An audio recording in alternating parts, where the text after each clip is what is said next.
This is the dashboard for this week starting on 17th to 22nd of December 2012, which is my first week for Galveston 7.3. So here you can see the most important information, the performance management chart, where you see here in the blue line the chronic training load or fitness. The pink line is the acute training load, which is the fatigue, and the yellow line is training stress balance, which means form. So all of these CTL, ATL, and TSB are trademark of Peaksware LLC, and all are used here in the training peaks. So you need to get familiar with these terms, and you can see a separate video I do for each one of these trends. So you see that I started on week 17, the first day, and have a TSS of 115. This is the combined performance management chart. It means that includes all the bike, run, and swim workouts.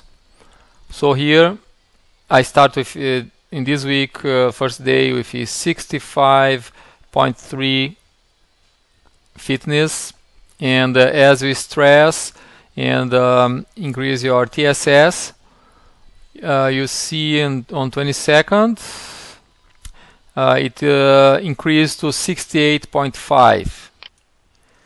As we stress more, the TSS, higher TSS, you see the fitness will increase. Of course, there is always balance between the rest and also your fatigue. So you need to be careful, and that's where the art of training, it's important, not only the science but the art. So you need to be always tracking these, and that's why it's very important, this performance management chart.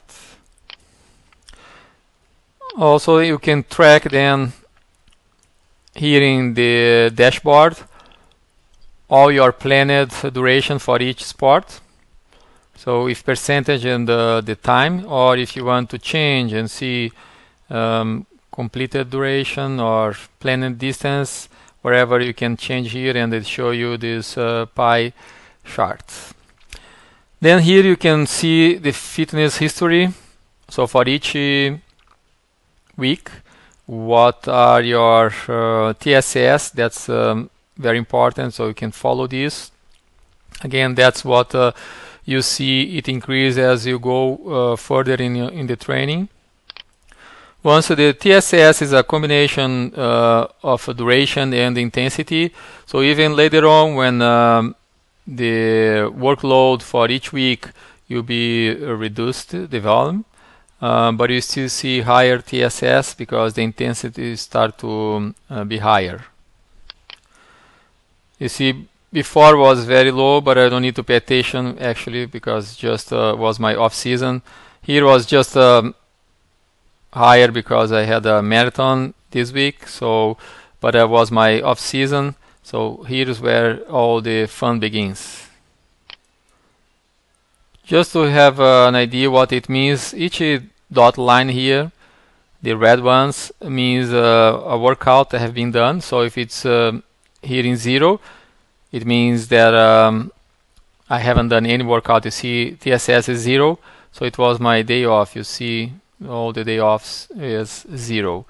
So again, these are combined. So if I have more than one workout, the chronic train load and the TSS, everything will be a sum of each separate workout. If you want to see a separate ones, then you have to come here and check each one of them. For example, in my run, see here the TSS was 112. This is because it was my long run in the weekend. So again, once TSS is a combination between duration and intensity, even though it was not high intensity but it was longer, so that's why you have a higher TSS.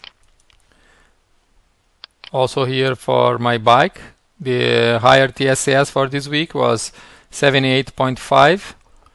which also was in the weekend.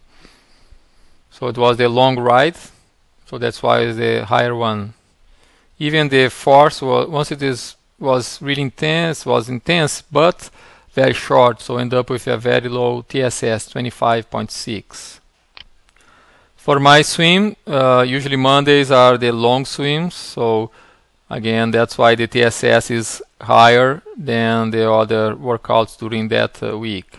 So just an example, then this week I had 1, 2, 3, 4 workouts for the swim.